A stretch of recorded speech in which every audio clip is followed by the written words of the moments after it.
자, 우리 하나님 말씀 마가복음 5장 21절에서 24절, 35절에서 43절 말씀 한 목소리로 읽습니다. 시작.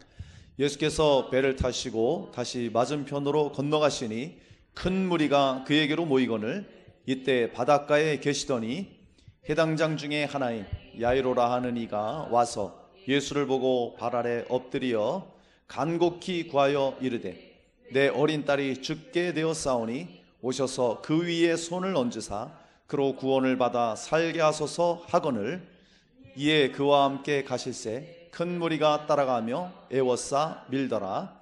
아직 예수께서 말씀하실 때에 회당장의 집에서 사람들이 와서 회당장에게 이르되 당신의 딸이 죽었나이다. 어찌하여 선생을 더 괴롭게 하나이까? 예수께서 그 하는 말을 곁에서 들으시고 회당장에게 이르시되 두려워하지 말고 믿기만 하라 하시고 베드로와 야고보와 야고보의 형제 요한 외에 아무도 따라옴을 허락하지 아니하시고 회당장의 집에 함께 가사 떠드는 것과 사람들이 울며 심히 통곡함을 보시고 들어가서 그들에게 이르시되 너희가 어찌하여 떠들며 우느냐? 이 아이가 죽은 것이 아니라 잔다 하시니 그들이 비웃더라.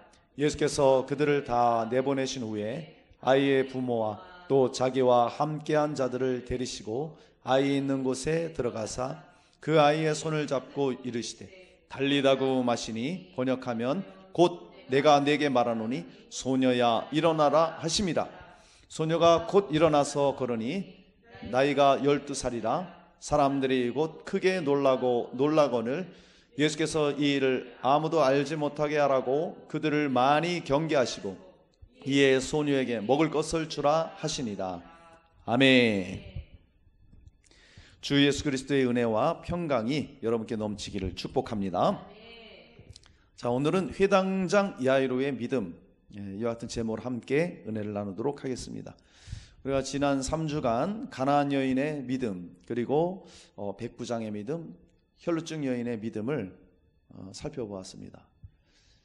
그리고 오늘 나오는 회당장 야이로의 믿음, 이 모든 것에 공통점이 있다면 모두가 좌절과 절망 가운데에서 있었다는, 그런 형편에 있었다는 것, 그리고 사람의 힘과 능력으로는 어찌할 수 없는, 해결할 수 없는 그런 상황 가운데 모두가 다 예수님을 찾아왔다는, 그리고 그 모든 문제를 해결하실 예수님께서 그들의 문제들을 해결해 주셨다는 것. 할렐루야.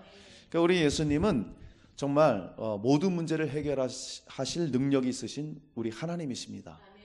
그러니까 우리는 예수 앞에 나오는 것이 그렇게 중요한 거예요. 그러니까 우리가 예배하는 것도 주님을 만나기 위함이요, 이 예배를 통해서 또 하나님 앞에 우리 인생의 모든 문제를 내어드리고 그러면 주님이 그걸 받으시고 또 해결해 주시고 그렇게 인도해 주시는 것이죠. 여러분, 정말 예수님은 모든 문제의 해결자이십니다. 믿습니까? 정말이에요. 그래서 이 모든 문제의 해결자, 전능하신 그 예수님을 붙잡는 방법이 있는데 그 한 가지 방법이 뭐냐? 바로 그것이 믿음이에요. 우리는 하나님 눈으로 볼 수 없잖아요. 하나님 우편에 계신 예수님도 우리는 눈으로 볼 수 없어요. 우리와 함께 하시는 성령님도 우리는 눈으로 볼 수 없어요. 그분을 우리가 어떻게, 그분의 능력을 우리가 입게 됩니까? 바로 믿음으로 나아갈 때에 그분께서 그 믿음에 반응하시고 역사해 주시는 거예요.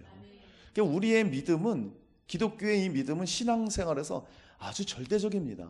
절대적으로 우리는 믿음의 삶이 필요한 거예요. 자, 우리는 성경 말씀을 통해서 수없는 하나님의 그런 역사들을 보게 됩니다. 홍해를 가르시고요, 그리고 광야에서 반석을 쳐서 물을 주시고 만나와 메추라기 먹이시고 요단을 가르시고 여리고를 무너뜨리시고 또 하늘에서 불을 내리시고 비가 오지 않게 하셨다가 오게도 하시고 뭐 여러 가지 일들, 죽은 자를 살리시고 이런 여러 가지 일들을 우리는 성경을 통해 보게 됩니다. 여러분, 그것을 다 믿으십니까? 아멘? 그 믿음도 엄청난 거예요. 어마어마한 겁니다. 그런데 많은 사람들이 할렐루야 아멘 성경 보면서 말씀 들으면서 아멘 아멘 하죠. 그런데 실생활에 있어서 그런 믿음의 역사들이 현대를 살아가는 많은 성도들에게는 나타나지 않고 있다는 것이죠. 꼭 믿음이라고 해서 어떤 병고침이나 이적이나 그런 것만 말하는 게 아니에요. 우리 실생활 가운데 하나님의 임재하심과 그분의 일하심과 역사하심을 경험하지 못하는 이런 분들이 너무나도 지금 많이 있다는 것이죠. 자, 정말 그러면 두 가지 문제라고 볼 수 있는데, 믿음의 역사가 없다는 것은 하나는 성경이 거짓이냐 잘못된 것이냐, 아니면 우리의 믿음이 없는 것이냐. 당연히 성경은 거짓이 아니죠. 우리는 성경을 정확무한 하나님의 말씀으로 믿습니다. 아멘이시죠? 네, 성경은 변함이 없어요. 그 진리이기 때문에 지금까지도 하나님의 역사가 믿음을 통해서 나타났고 지금까지 그렇게 왔잖아요. 앞으로도 이 진리의 말씀은 그대로 이루어지고 주님께서 완성하실 것입니다. 그 문제는 뭐냐? 우리 쪽에 있죠. 항상 우리가 하나님 앞에 그만큼 신뢰를 하지 못하고 믿음이 적기 때문에 그런 것을 우리가 경험하지 못한다는 것이에요. 그래서 제가 4주간에 걸쳐서 믿음에 관한 말씀을 드리는 건, 먼저 제 자신이 지금 여러모로 상황이 안 좋잖아요. 코로나로 인해서 많이 위축되고 모든 환경이 변했고 안 좋은 이런 상황 가운데 먼저는 내 자신부터 믿음으로 내가 다시 한번 하나님을 찾고 하나님의 그 역사를 내가 기대하며 나가야 되겠다. 그것과 또 우리 성도님들도 마찬가지로 지금 어려운 가운데 있지만 이런 상황에서 정말 하나님만 바라보고 믿음으로 나갈 수 있도록, 그래서 믿음으로 정말 모든 것을 이겨내고 승리할 수 있도록 해야 되겠다. 그래서 이제 믿음에 관한 말씀을 계속해서 그렇게 드렸던 거예요. 오늘도 이 본문 말씀을 통해서 정말 예수님의 그 구원의 역사, 회복의 역사, 그 능력의 역사를 일으키는 그 믿음을 우리가 소유해야 됩니다. 아멘? 그리고 영육의 모든 문제를 해결하시는 그분 앞에 우리가 정말 믿음으로 나아가고 또 이 세상을 우리가 이기는 것은 믿음밖에 없습니다. 그래서 그런 믿음으로 굳건하게 세워지는 저와 여러분 되시기를 주님의 이름으로 축원합니다. 자, 회당장 야이로의 믿음은 어떤 믿음이었습니까? 첫째, 예수님의 발 앞에 엎드렸던 사람이에요. 자, 우리 22절 말씀을 읽습니다. 시작. 회당장 중에 하나인 야이로라 하는 이가 와서 예수를 보고 발 아래 엎드리어. 아멘. 자, 여러분, 이 회당장 야이로는요, 예수님 앞에 겸손히 자신을 낮췄던 사람이에요. 자, 이 가버나움의 회당장이었던 야이로, 이 당시에 회당장은 그 회당의 건물 관리를 하고 또 예배의 모든 것들을 책임졌고, 그리고 또 토라를 낭독했고, 그 모든 행정이라든지 법률이라든지 이런 것까지 다 담당했던, 관할했던 장로 출신의 그런 관리예요. 지도자예요. 그러니까 당시 많은 사람들로부터 굉장한 존경을 받았던, 그리고 권위를 가졌던 그런 사람이에요. 그러니까 이 야이로는 그 지방에서 굉장히 부러울 것 없는 존경받는 자요, 그리고 명예를 가진 자고 유력한 유대인의 그 전통 종교주의자로 그렇게 살았던 사람입니다. 남 부러울 것 없이 살고 있던 이런 사람이에요. 부도 있었죠. 그런데 어느 날 어린 딸이, 자신의 딸이 병이 걸리게 된 거예요. 네. 근데 그 병이 점점점 악화돼서 이제는 정말 죽게 되었다고, 죽게 될 지경까지 지금 온 거예요. 그러니까 딸 가진 아빠가 얼마나 노력을 많이 했겠어요? 우리가 성경에는 없지만 이렇게 생각해 보면 안 해본 일 없을 거 아니에요. 이곳저곳 병원, 전문의들 다 찾고 할 수 있는 건 다 해봤을 것입니다. 그런데 결국에는 최선을 다했지만, 자신의 노력을, 힘을 다해서 그 딸을 살리고자 했지만 결국에는 자기 힘으로 능으로 어찌할 수 없는 그 지경에 이르게 된 것이죠. 그랬을 때에 이 야이로는, 회당장은 예수님 앞에 나왔다는 것입니다. 나와서 예수님 앞에 엎드리는데요, 이게 우리는 그냥 그런가 보다, 급하니까 와서 이렇게 엎드렸나 보다, 이렇게 쉽게 생각할 수 있지만 그 당시에 모든 통치자들이, 종교인들이 예수님을 굉장히 반대했습니다. 그리고 예수님 굉장히 적대시했어요. 막 나사렛 이단의 괴수라고 이단이라고 그러지 않았습니까? 그런 상황이었기 때문에 누구든지 예수님 앞에 나가기만 하면은 자기 동료들에게 질타를 받고 비판을 받고 그 다음에 자기의 직위 그리고 안정된 그런 직장을 잃을 수도 있는 그런 상황이에요. 그러니까 쉽게 예수님 앞에 나오지 못할 그런 상황인데 이런 적대감과 비판을 불러일으킬 이런 모든 것들을 다 감수하고 이 야이로는 지금 예수님 앞에 나왔다는 것이죠. 이게 정말 중요한 겁니다. 그 누구도 야이로의 딸, 자기의 딸을 고칠 수가 없었어요. 도와줄 수가 없었어요. 그래서 오직 예수님만 바라면서 자기 가족도 친구도 동료들도 모든 비판도 다 제껴두고 예수님 앞에 나온 거예요. 예수님께 도움을 청하러 나왔다는 것입니다. 여러분, 우리가 정말 도움을 청하고 또 우리의 문제를 해결받을 것은 예수님밖에 없다는 거예요. 아멘. 우리가 오늘 예배 자리에 나와 있습니다. 육체적으로 나와 있다면 우리의 마음까지도 주님 앞에 드릴 수 있어야 돼요. 할렐루야. 그런 마음으로 나가야 되는 거예요. 겸손하게 이 해당장은 자기를 철저히 낮췄습니다. 여기 보니까 예수를 보고 발 아래 엎드렸다 그렇게 말씀하고 있거든요. 그러니까 이 야이로는 최대한 빠르게 예수님 따르는 자들이 얼마나 많았어요. 그 수많은 군중을 헤집고 들어가는 거예요. 이리 부딪히고 저리 부딪히고, 옛날 같았으면 사람들이 다 길을 내줬을 텐데요. 이리 부딪히고 저리 부딪히고 뚫고 들어가서 저기 예수님이 보입니다. 더 빠르게 힘을 내서 달려가는 거예요. 그리고 그 앞에 예수님 앞에 다다르자마자 즉시 그 앞에 엎드리는 거예요. 무릎을 꿇었다고 그렇게 말하고 있습니다. 그리고 가장 겸손한 자세로 기꺼이 자기를 낮추고 주님께 지금 도움을 청하고 있는 것입니다. 여기 보면 이 야이로는요 진짜 자존심도 버린 거예요. 이전 같으면 이렇게 한다는 것은 상상할 수 없는 거예요. 자존심도 버리고 동료들의 모든 편견 반대를 무릅쓰고 안정된 직업도 명예도 권위도 다 내려놓는 거예요. 그리고 예수님 앞에 나왔다는 것이죠. 이건 뭐냐? 정말 예수님을 최고의 그런 지위로 높여드리는 거예요. 이 표시예요. 무릎을 꿇었다는 게. 그러니까 그 당시에 예수님은 그냥 새롭게 등장한 랍비, 어서 새로운 선생이 나왔나 보다, 이 정도로 인식을 하고 있었기 때문에 이 회당장이었던 사람이 그 정도까지 나와서 무릎을 꿇는다는 것은 있을 수 없는 일이에요. 정말 이 일을 지금 야이로가 한다는 거예요. 우리도 종종 이렇게 뉴스를 보거나 제가 이렇게 보면 기독교 뉴스 어떤 큰 교회 이런 데 정치인들이 옵니다. 그럼 정치인들이 와서요 겸손하게 이렇게 인사하고 이런 거 거의 없습니다. 그냥 앉아있는 거 보면 형식상 앉아있고 그런 거예요. 그냥 자기 표를 관리를 해야 되니까, 인지도도 가져가야 되니까 그런 모습으로 그들의 모습에서는 저는 겸손함을 찾아볼 수 없습니다. 목사님들과 인사할 때도 그들은 겸손하지 않아요. 오히려 목사님들이 더 예우해주고 그런 모습을 볼 수 있죠. 그들이 교회에 와서 무릎을 꿇습니까? 그들이 교회에 와서 진정으로 예수님 앞에 무릎을 꿇어요? 저는 그런 모습을 못 봤어요.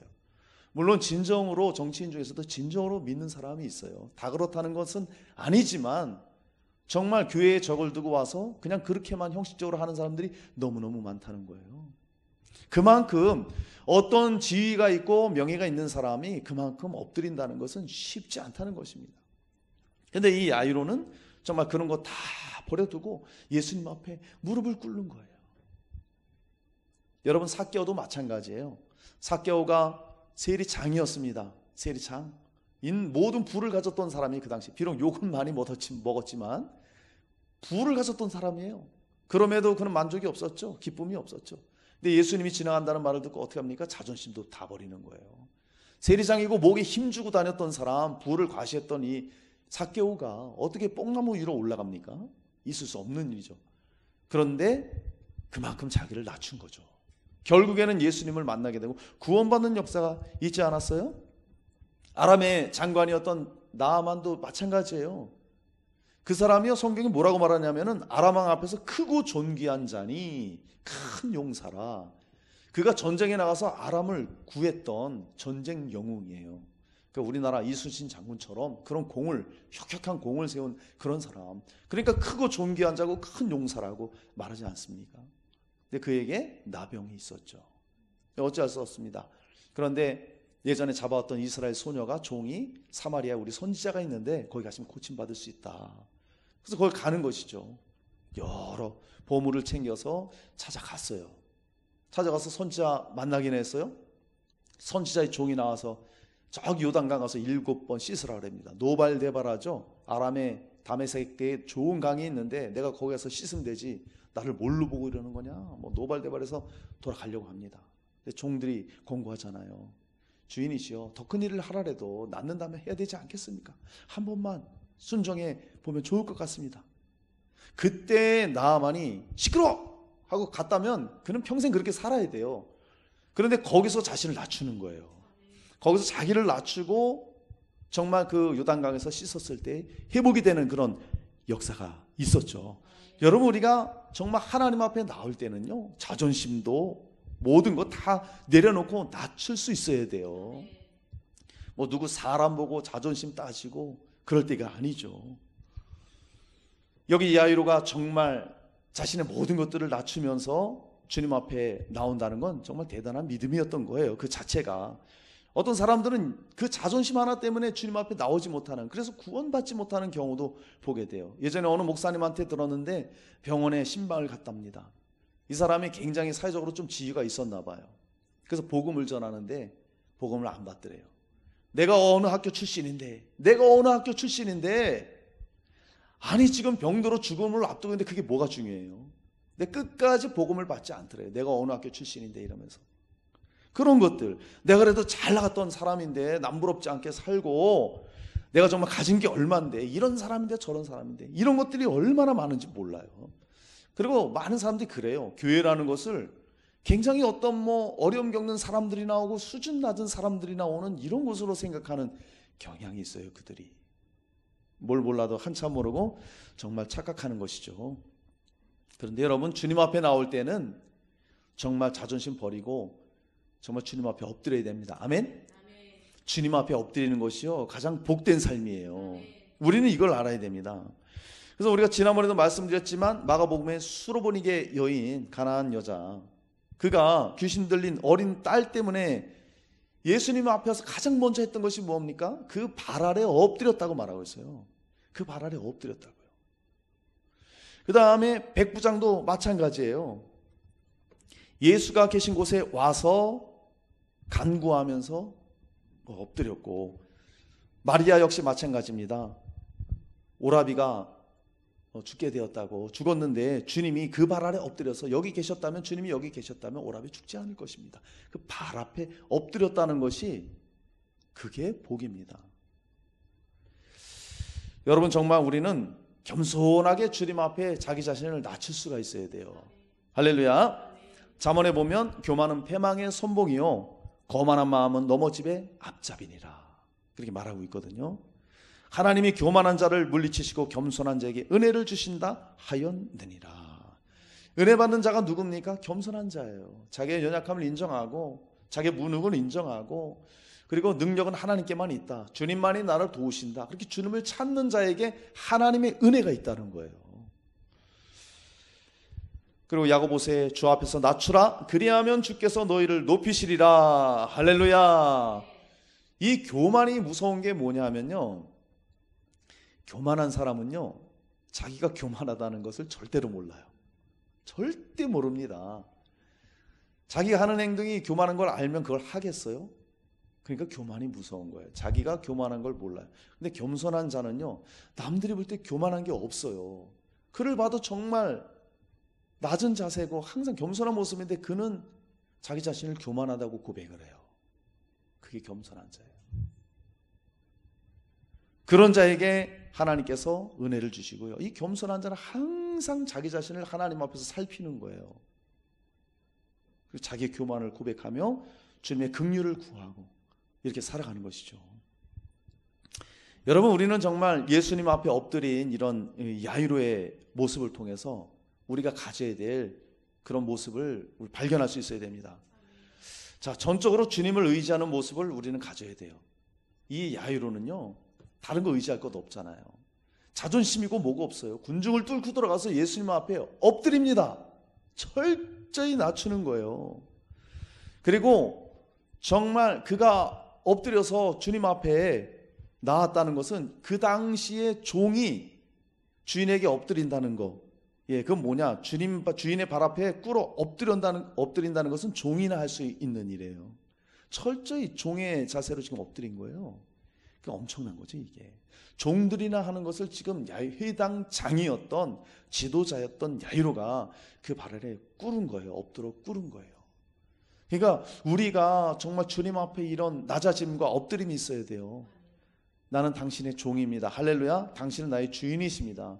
우리가 하나님과의 관계에 있어서, 부자 관계에 있어서는 우리가 자녀가 되고 아버지 되고 친밀한 관계를 가질 수 있고, 또 부부 관계로서는 주님은 신랑이시오, 우리는 신부로서 사랑의 관계를 가질 수 있고, 사역의 면에 있어서는 그분은 주인이시오, 우린 종이에요. 아멘. 우리 인생의 주인이시고 우리는 종이기 때문에 우리는 그분 앞에 철저히 낮출 수가 있어야 된다는 거예요. 여기 야이로의 모습을 보면서 우리가 그런 삶을 살아가야 된다는 것이죠. 그러니까 정말 자신은 철저히 낮추고 예수님을 최고로 높였던 그런 표현을 한 게 예수님의 발 앞에 지금 엎드렸다는 거예요. 그것은 곧 주님만을 최고로 높이면서 경배한다는 그런 의미가 있는 거예요. 야이로가 그런 모습으로 나왔습니다. 여러분, 이렇게 주님 앞에 우리 자신을 낮추면서 그렇게 고백하며 나아가면 주님이 해주신 말씀이 있습니다. 잠언 22장 4절에 겸손과 여호와를 경외함에 보응은 재물과 영광과 생명이니라. 아멘. 이런 축복을 우리에게 약속해 주셨습니다. 자, 그래서요, 정말 우리가 겸손히 낮추는 것, 겸손하다는 게 무엇입니까? 우리가 그냥 무조건 굽신대는 거, 이게 겸손이 아니라고 여러 번 말씀드렸죠. 겸손은요, 나의 무능을 인정하는 거예요. 난 힘이 없어요. 내가 할 수 없다는 것을 하나님 앞에 인정하는 거예요. 그리고 철저히, 그러나 주님은 하실 수 있습니다. 나는 할 수 없으나 주님은 하실 수 있습니다. 그걸 신뢰하고 믿고 나가는 게 겸손이에요.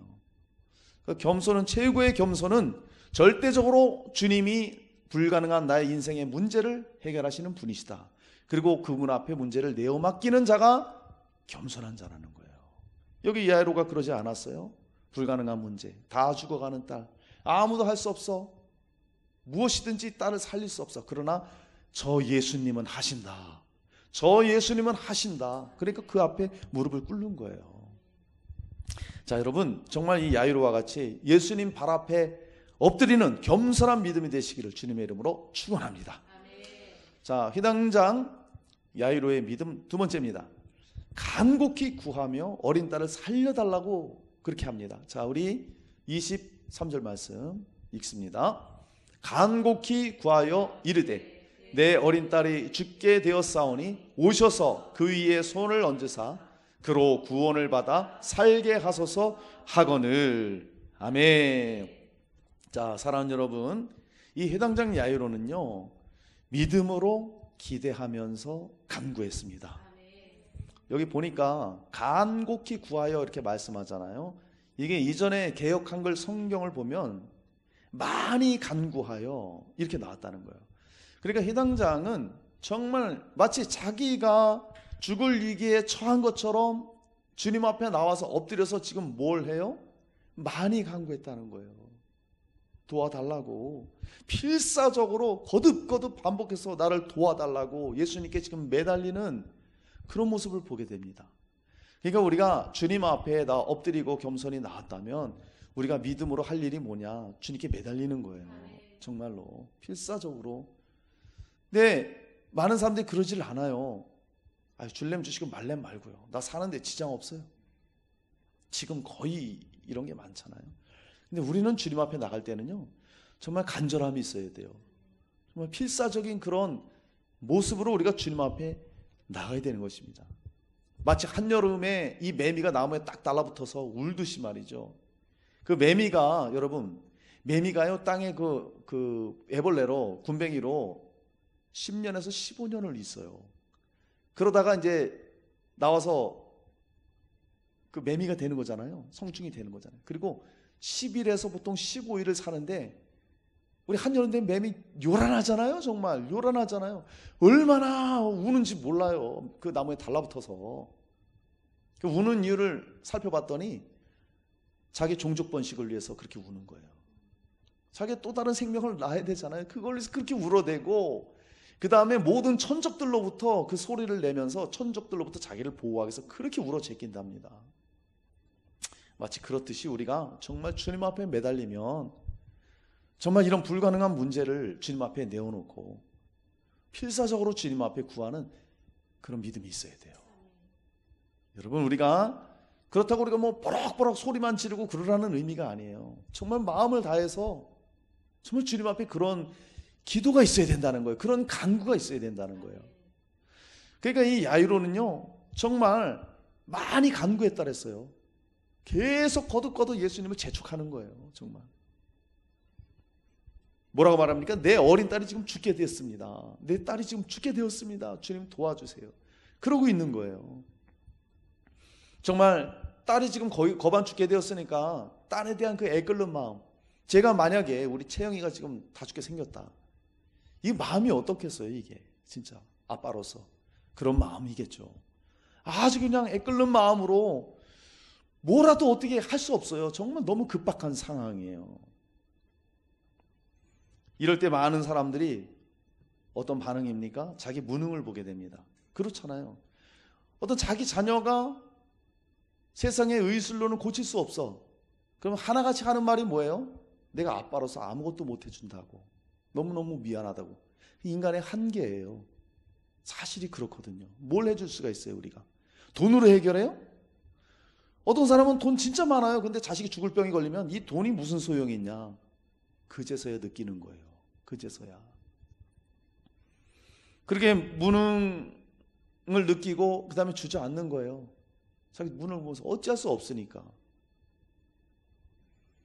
그런데 이 아이는 어땠습니까? 자기 무능을 봤어요. 어찌할 수 없는 걸 알았어요. 그런데 예수님 앞에 나와 그 문제를 맡기는 거예요. 내 딸 살려달라고. 살려달라고. 이게 대단한 믿음이에요. 남들은요, 자기 무능 보고 어찌할 수 없어요. 최고 권위자들도 손 띄면, 의사들도 손 놓으면 어떡합니까 그거. 근데 이 아이는요, 이 불가능의 문제를 지금 예수 앞에 드리면서 간구하고 있는 거예요. 재촉하고 있는 거예요. 이게 대단한 거 아닙니까? 그러니까 미션 임파서블, 감당하지 못할 불가능한 일을, 그 임무를 행하는 것처럼 불가능한 일이지만 예수께 나가면 미션 파서블이 되는 거예요. 가능한 일이 된다는 것입니다. 그러니까 야이로가 그렇게 주님 앞에 지금 나오죠. 그리고 요청을 해요. 예수님 앞에 뭐라고 말하냐면, 내 딸에게 손을 얹으시면 내 딸이 나을 것입니다. 아주 확신이 있는 거예요. 확신이 있죠. 죽음을 목전에 두고 지금 딸은 사경을 헤매고 있어요. 내 딸이 지금 이렇게 어려운 가운데 있는데 예수님이 오셔서 내 딸 몸에 손을 얹고 한번 기도해 주시면 내 딸은 살아납니다. 그걸 지금 요청하고 있는 거예요. 그 믿음이 있었기 때문에 그 믿음을 주님은 크게 보신 거예요. 정말 대단한 믿음 아닙니까? 웬만한 사람 같으면 이제 끝났구나, 어떻게 할 수가 없구나, 저절 가운데 아무것도 못하는 상황이지만 정말 예수 앞에 나와서 무릎 꿇고 엎드리고 그 다음에 간구하는 거예요. 예수님 오셔서 손만 얹으면 내 딸 살아납니다. 살아납니다. 이 믿음을 주님은 보셨던 것이죠. 여러분, 왜 안수를 요청했을까요? 주님의 권위를 인정한 거예요. 주님의 능력을 절대 의지함을 이 사람은, 야이로는 그것을 나타냈던 것입니다. 여러분, 정말 이 야이로의 믿음이 어떤 믿음입니까? 기대하면서 주님 앞에 간구를 했다는 거예요. 그냥 무조건 그러니까 뭐라 그러죠? 떼쓰듯이 한 게 아니라 기대가 있어요. 확실하게 기대가 있기 때문에, 손 얹으면 낫는다는 그 확실한 기대가 있기 때문에 그렇게 간구했던 거예요. 여러분, 우리가 기도할 때는 때로는 그렇게 필사적으로 그렇게 간구할 필요가 있어요. 에스더도 보면 자기 유대 민족이 하만의 계략 때문에 다 죽게 생겼어요.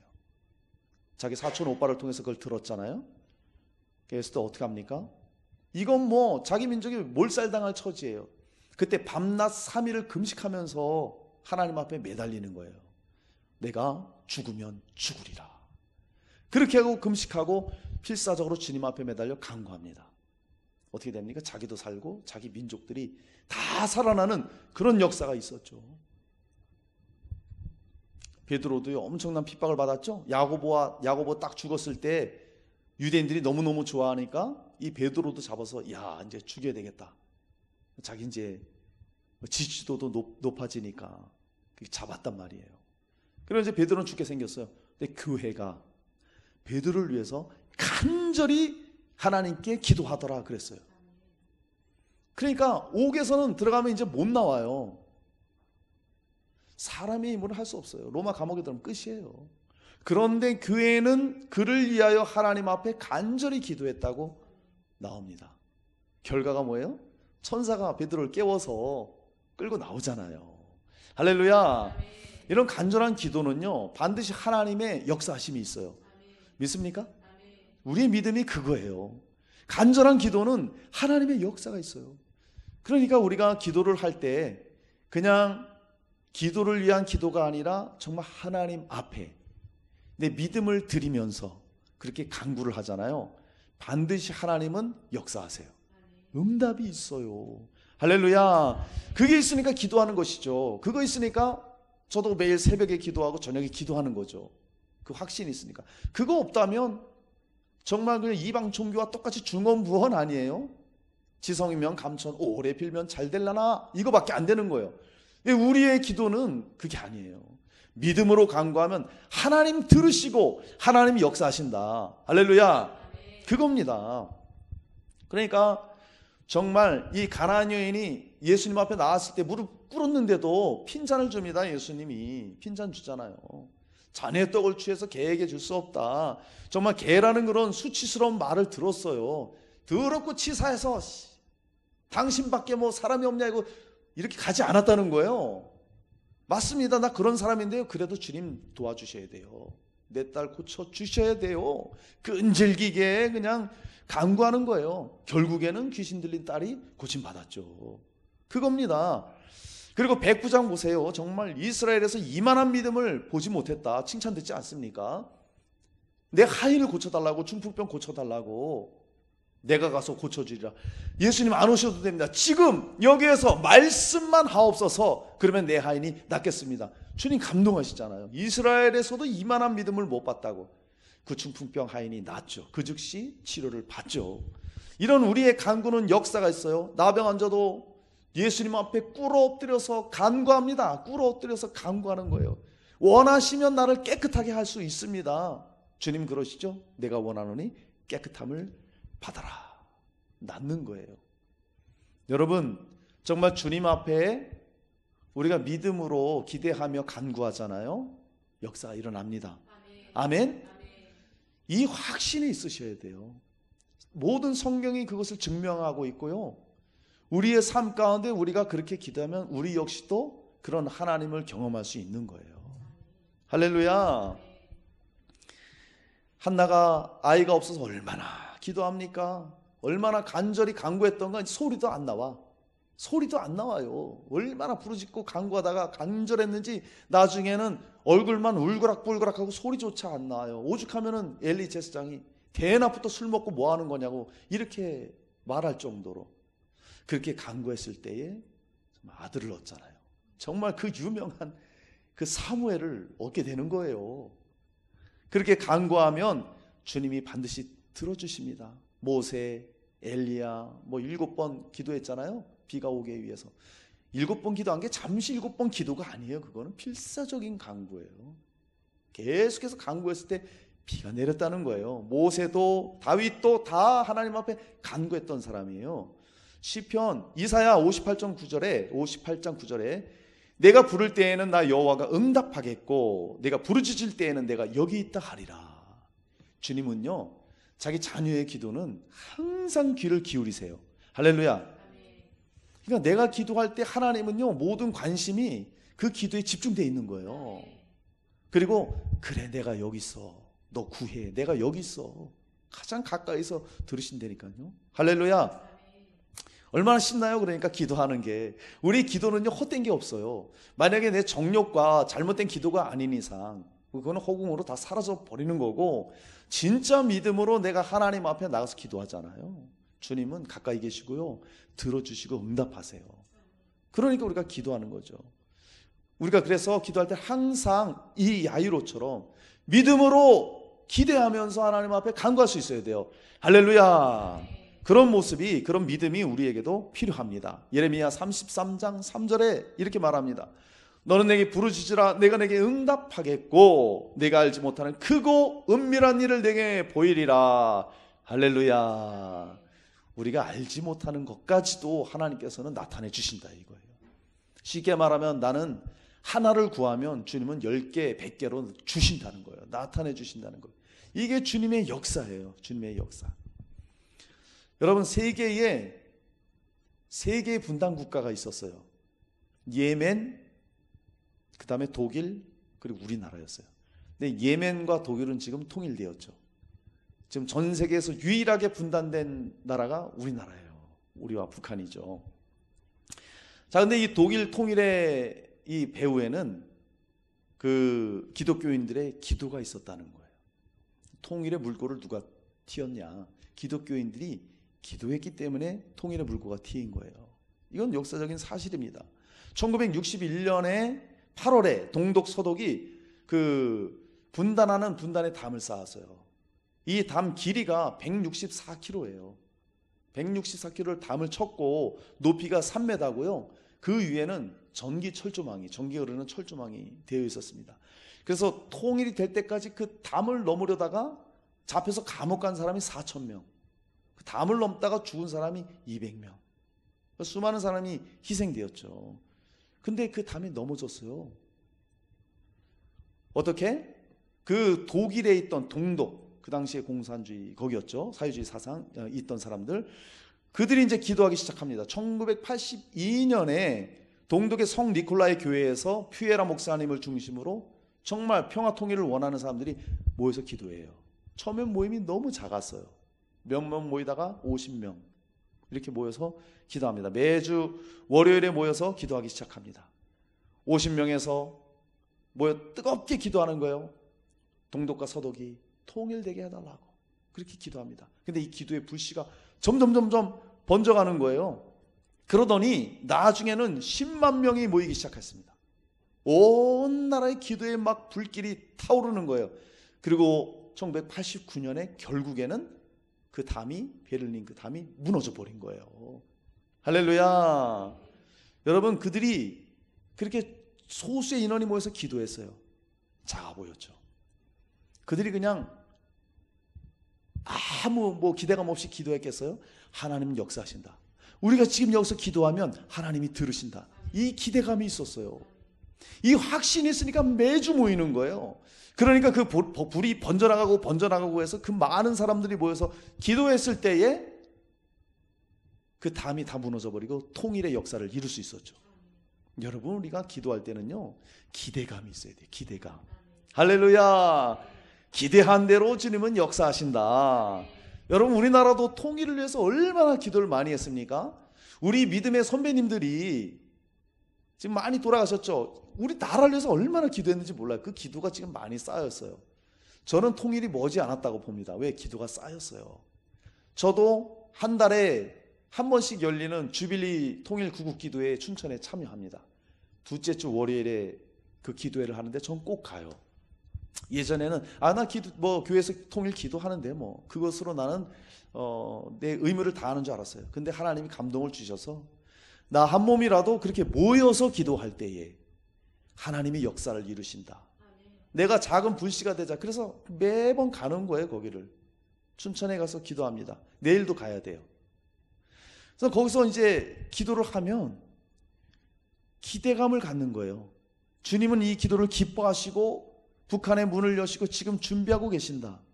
그리고 들려주는 소식 보니까 한두 달 사이에 지부가 또 생겨요. 주빌리 통일 기도회가 제주도에 생기고 또 저기 전라도인가요? 어딘가 또 생기고 막 생겨납니다. 그만큼 이제는 통일의 때가 다가오고 있구나. 하나님을 바라며 기도하는 사람들이 많아진다는 거예요. 그래서 저는 그래요. 지금 북한에서도 급변하는 이런 일들이 많이 일어나는데 통일이 저는 멀지 않았다고 지금 그렇게 보고 있습니다. 왜? 믿음의 기도가 쌓였고요. 그 다음에 다 우리 그리스도인들이 기대하는 마음으로 간구하고 있기 때문에. 할렐루야. 주님은요 그런 간구를 절대 외면하지 않아요. 그리고 저는 우리 교회를 위해서도 지금 간구하고 있습니다. 믿음을 가지고 간구하는 거예요. 정말 그래요. 지금은 너무나도 연약하고 코로나19로 인해서 더 악화됐고 정말 아무것도 보이지 않는 상황이에요. 그냥 우리의 형편과 상황을 봤다면 정말 이거를 내가 해야 되나 말아야 되나 고민이 굉장히 많았고, 이전에 제가 가졌던 생각이 그거였잖아요. 내가 목회를 해야 되는지 말아야 되는지. 그런 게 없고요. 이 상황 가운데서도 저는 주님을 바라보는 거예요. 정말 기대감을 가지고 주님이 하실 일을 기대하면서 지금 기도하고 간구하고 있는 것이죠. 하나님의 때를 기다리고 있는 거예요. 주님은 반드시 역사하십니다. 할렐루야. 할렐루야. 우리 엘사랑교회 반드시 주님이 일하시고 사용하십니다. 그리고 또 이스라엘을 위해서 기도하는 거예요. 어떤 사람은 그렇게 생각할 수 있어요. 자기의 교회 하나 세우는 것, 부흥을 위해서 기도하는 것도 바쁜데 뭔 이스라엘을 위해서 기도하냐. 이스라엘을 위해서 기도하라고 성경은 말하고 있거든요. 이스라엘을 축복하라고요.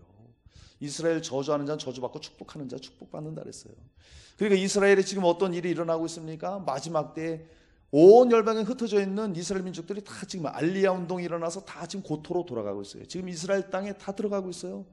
유럽에 있던 유대인들, 러시아에 있던 유대인들, 아프리카에 있던 유대인들이 지금 다 이스라엘로 들어가고 있어요. 성경대로 이루어지고 있어요. 그 일이 잘 이루어지게 해달라고 기도하면서 간구하는 거예요. 그들이 길 진리 생명 대신 예수님 앞에 나와서 이스라엘 민족이 구원받을 수 있도록 기도하는 거예요. 그리고 저는 또 열방을 위해서도 매일 기도합니다. 뭔 거창하게 열방을 위해서 기도하냐. 거창한 겁니다 그거 진짜. 내가 하나가 열방을 위해서 기도한다는 거, 그 불씨가 되는 거예요. 열방의 민족들이 주님 앞에 돌아오도록 이 이방인의 충만한 수가 주님 앞에 돌아와서 이스라엘도 구원받고 온 열방이 주님의 영광을 보도록 기도하는 거예요. 그런 기대감이 있으니까 그렇게 기도하고, 그런 기대감이 있으니까 성교사도 파송하고, 그런 기대감이 있으니까 기도하면서 아들도 보내고 하는 거예요. 주님이 일하실 그 기대감. 할렐루야. 여러분 그래요. 그래서 우리는 하나님 앞에 기대감으로 믿음으로 간구하는 것입니다. 여러분 근대선교의 아버지 윌리엄 캐리, 우리 침례교인이잖아요. 그 윌리엄 캐리가 이런 말을 했어요. 하나님으로부터 위대한 일을 기대하고 하나님을 위해 위대한 일을 시도하라. 할렐루야.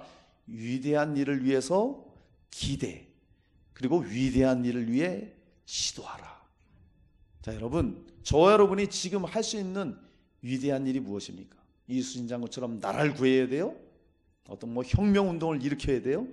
우리가 지금 할 수 있는 가장 위대한 일이 뭐냐?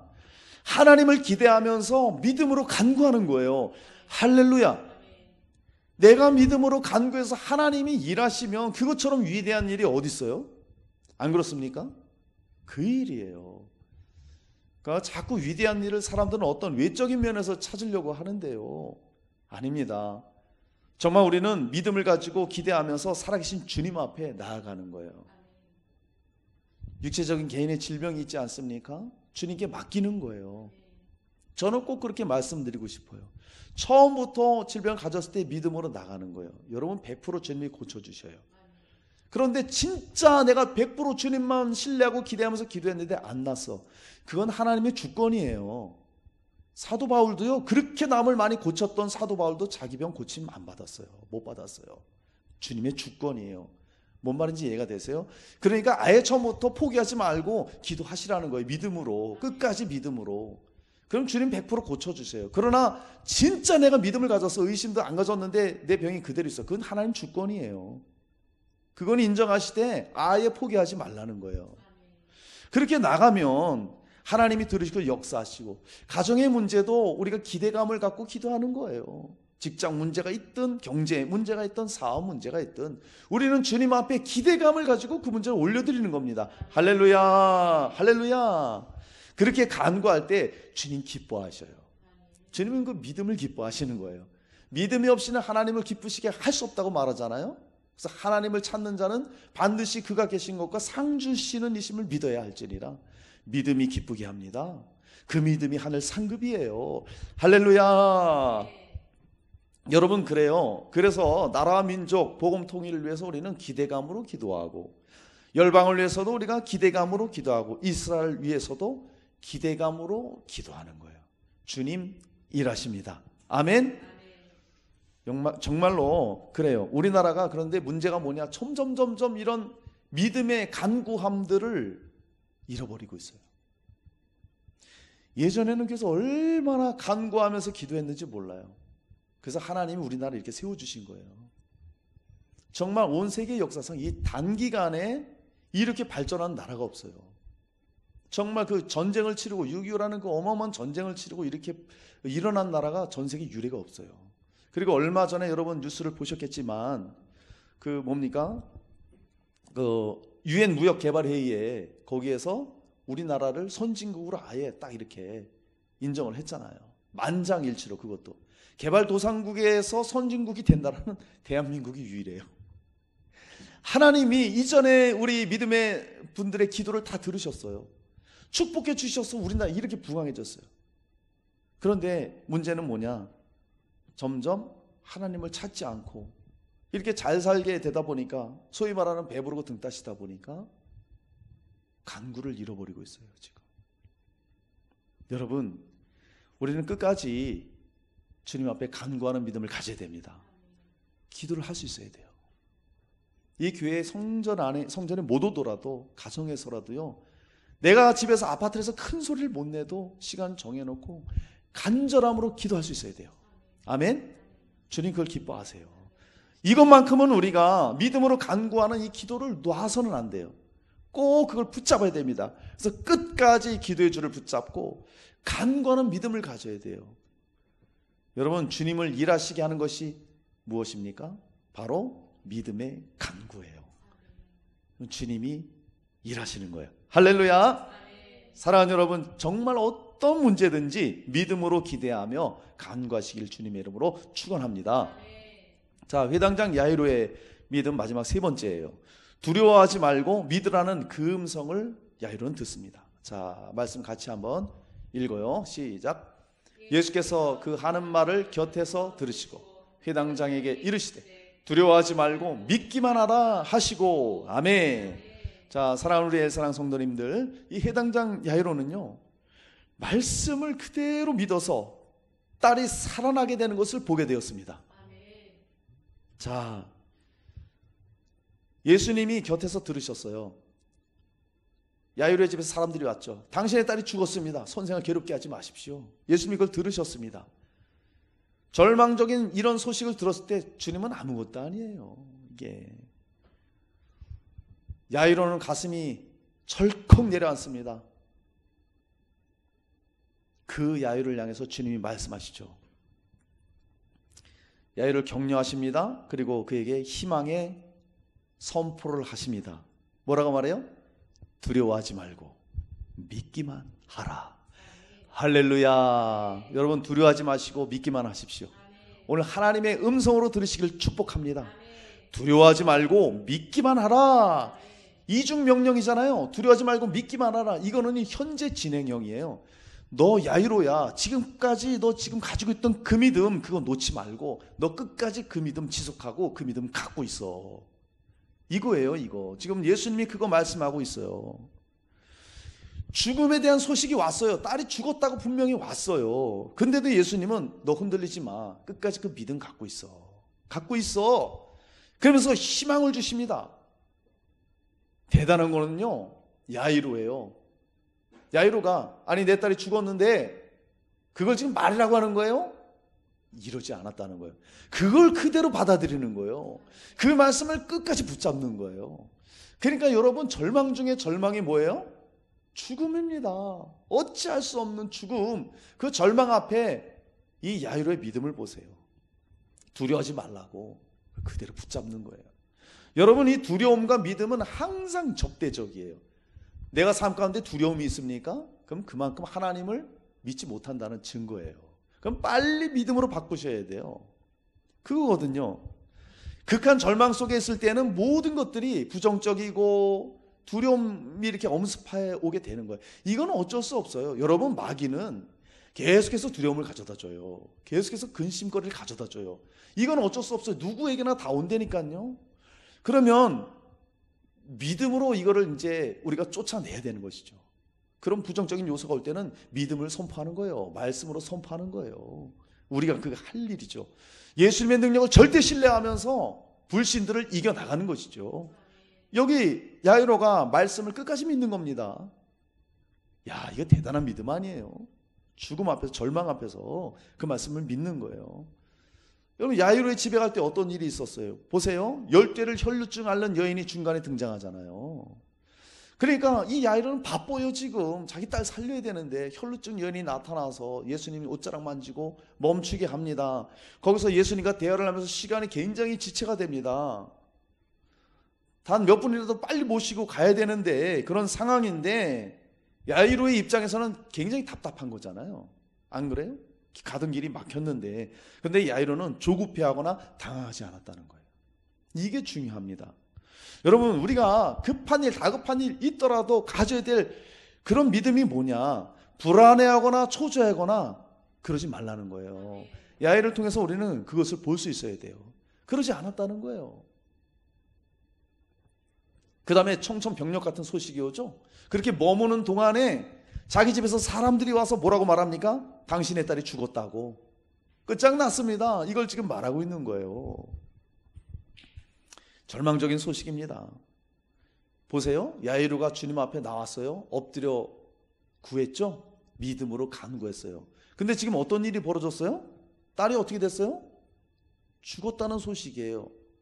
여러분, 우리가 꼭 이걸 알아야 됩니다. 내가 믿음의 간구를 해요. 정말 주님께 나와서 믿음의 간구를 하는데 내 상황이 조금 더 좋아지질 않아. 아니, 더 상황이 나빠질 때가 있어요. 그럼 어떻게 해야 돼요? 아니, 뭐 기도해도 안 되네. 뭐 상황이 점점 나빠지네. 이렇게 나가 떨어지는 사람이 굉장히 많아요. 야이로는요, 주님께 엎드리고 절망적인 소식을 들었음에도요, 주님 원망 안 해요. 흔들리지 않아요. 끝까지 믿음을 지킵니다. 끝까지.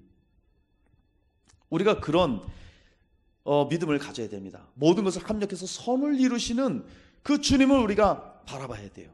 예수께서 예로게 말씀하시죠. 두려워하지 말고 믿기만 하라. 사람들의 소리는 뭐예요? 당신 딸 죽었어. 예수님 괴롭게 하지 마. 끝장났어. 장례 치를 준비나 해. 자, 야이로 보세요. 사람의 말을 안 들어요. 사람의 말은요, 야, 믿는다고 돼? 교회 나간다고 뭐가 되겠어?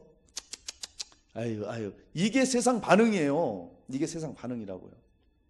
우리는요, 믿음 있는 사람들은요, 아니야, 주님이 역사하셔. 할렐루야. 주님의 음성에 우리가 그래서 귀를 기울여야 돼요. 그래서 우리가 주님의 말씀을 붙잡는 거예요. 날마다 큐티도 하고 성경도 읽고 여기 나와서 또 말씀을 듣고. 할렐루야.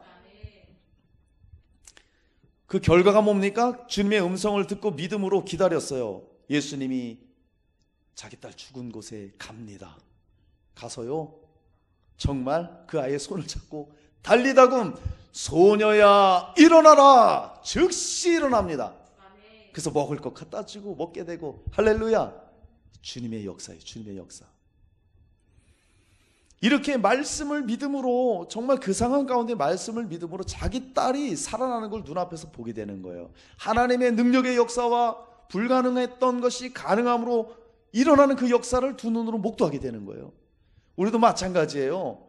불가능한 상황, 정말 안 좋은 상황, 어려운 상황, 내가 해결할 못할 그런 상황, 여러분 그 상황을 보면요, 그 형편을 보면요, 주저앉을 수밖에 없어요. 주님을 보십시오. 아멘. 주님의 음성을 들으세요. 그러면 주님이 역사하십니다. 할렐루야. 믿음이라는 게 무엇입니까? 하나님의 말씀을 우리는 그대로 믿는 거예요. 이스라엘 백성들에게 가나안 들어가기 전에 요단강을 건너야 됩니다. 요단강이 범람할 때예요. 누구든지 들어가면 다 빠져 죽습니다. 휘말려 들어가는 거예요. 주님이 말씀하시죠. 언약궤를 맨 제사장들 요단강 물에 들어가라. 그 무거운 걸 들고 들어가는 거예요. 정말 그 말씀대로 들어갔을 때 멈추잖아요. 요단강이 건너가잖아요. 이게 믿음이에요. 주님 우리에게 말씀하십니다. 두려워하지 말고 두려워하지 말라, 내가 너와 함께함이라. 할렐루야. 놀라지 말라, 나는 네 하나님이 됨이라. 내가 너를 굳세게 하라. 참으로 너를 도와주리라. 참으로 나의 의로운 오른손으로 너를 붙들리라. 할렐루야. 이 말씀을요 꼭 잡으세요. 꼭 잡으세요. 로마서 1장 17에서 21절 보면 아브라함에 관한 그 말씀이 나오는데, 하나님이 죽은 자를 살리시며 없는 것을 있는 것으로 부르시는 이시다, 그렇게 말씀합니다. 아브라함이 바랄 수 없는 중에 바라고 믿었다 말하면서 말씀대로 많은 민족의 조상이 되게 하려 함이라. 그가 100세가 되어 자기 몸이 죽은 것 같음을 알았다 그랬어요. 100세라서 남자 기능이 끝났다는 거예요. 사라의 태가 끊어진 걸 알았어요. 그런데 아브라함은요 믿음이 약해지지 않았어요. 그 믿음에서 물러나지 않고 믿음이 없어 하나님의 약속을 의심하지 않았어요. 아니, 자기를 보고 자기 아내를 보면 될 일이에요? 그게? 안 되죠, 당연히. 그런데 주님은 약속하셨어요. 내 씨를 통해서 복을 준다고요. 그걸 붙잡았어요. 그래서 믿음으로 견고해져서 하나님께 영광 돌리며 약속하신 그것을 또한 능히 이루실 줄을 믿고 확신했어요. 그러니까 100세에 아들 얻잖아요. 아들 얻잖아요. 아들을 바치라. 아들 진짜 죽이려고 그랬어요. 무슨 믿음이에요? 내가 죽여도 하나님은 얘를 다시 살리신다. 이 믿음이 있었어요. 할렐루야. 그러니까 우리가 가져야 될 믿음이 뭐냐? 말씀 그대로를 붙잡는 거예요. 할렐루야. 야이로 절망적인 소식 들어왔어요. 사람들은 안 된다고, 끝났다고. 그런데 야이로는요 예수님 말씀 붙잡았어요. 두려워하지 마, 믿기만 해. 할렐루야. 우리에게도 동일하게 말씀하십니다. 무엇이 여러분을 두렵게 합니까? 장래가요? 미래의 삶? 뭐 질병이든지 무엇이든지 거기 눌리지 마세요. 주님의 말씀을 들으시고 붙잡으세요. 할렐루야. 우리 주님이 곁에 계셔요. 붙잡아 주셔요. 나의 의로운 오른손으로 너를 붙들리라, 도와주리라. 할렐루야. 이렇게 오늘 우리에게 말씀해 주시는 거예요. 나치 수용소에서 어느 유태인이 벽에 이런 글귀를 새겨놨습니다. 그 아우슈비츠 그 수용소 얼마나 많은 사람들이 가스로 죽고 많이 죽었습니까? 거기 이렇게 글을 새겨놨어요. 비추지 않을 때조차 나는 태양을 믿는다. 느끼지 못할 때조차 나는 사랑을 믿는다. 침묵하실 때조차 나는 하나님을 믿는다. 할렐루야. 하나님은 우리 눈에 보이지 않아요. 느낄 수도 없어요. 근데 우리가 알아야 될 분명한 한 가지 사실이 있습니다. 하나님은요 여전히 지금도 당신의 일을 행하고 계셔요. 하나님은 쉬지 않고 주님의 일을 지금 행하고 계셔요. 할렐루야. 그러면 그 유유히 흘러가는 태초부터 지금까지 계속해서 흐르는 하나님 일 가운데 우리가 믿음으로 나아가면, 그 하나님의 말씀을 붙잡고 믿음으로 우리를 드리면 하나님의 그 역사하심 가운데 하나님이 우리를 통해 일하신다는 거예요. 그 믿음을 반응하신다는 거예요. 우리가 질병을 위해 믿음으로 나가면 그래 내가 고쳐주마. 우리가 어려움 때에 나가면 그래 내가 길을 터주마. 경제 문제로 어려우면 그래 내가 부어주마. 할렐루야. 이런 은혜가 있는 거예요. 여러분 정말 믿음으로 모든 것을 회복하시길 바랍니다. 믿음으로 기대하시기 바랍니다. 아멘. 주님이 우리에게 오늘 요구하시는 믿음이 그거고요. 야이로를 통해서 우리가 가져야 될 믿음이 바로 그거예요. 주님 앞에 무릎을 꿇는 거예요. 우리는 겸손하면 돼요. 나는 할 수 없어요. 주님 정말 이상한 나 어찌할 수 없습니다. 그러나 주님은 하실 수 있습니다. 믿음으로 간구하는 거예요. 아무리 절망적인 상황일지라도 주님은 하십니다. 할렐루야. 그러면 주님의 역사를 보게 되는 거예요. 야이로가 딸이 살아나는 걸 보게 되듯이 정말 미션 임파서블이 미션 파서블, 우리는 그 하나님의 역사를 우리 삶 가운데 보게 되는 것입니다. 사랑하는 여러분이요, 이제 말씀을 정리하겠습니다. 우리가 오늘 말씀을 통해 해당장 야이로의 믿음을 통해 가져야 될 그런 믿음을 살펴봤습니다. 겸손히 우리를 낮추고 문제 해결을 위해 믿음으로 기대하며 간구하며 기도하면 야이로의 딸이 살아난 것을 보게 된 것처럼 우리 삶 가운데 주님의 놀라운 역사를 반드시 보게 되어 하나님께 영광, 우리에게는 큰 은혜 기쁨이 넘칠 줄 믿습니다. 이런 복이 다 넘치시길 주의 이름으로 축원합니다.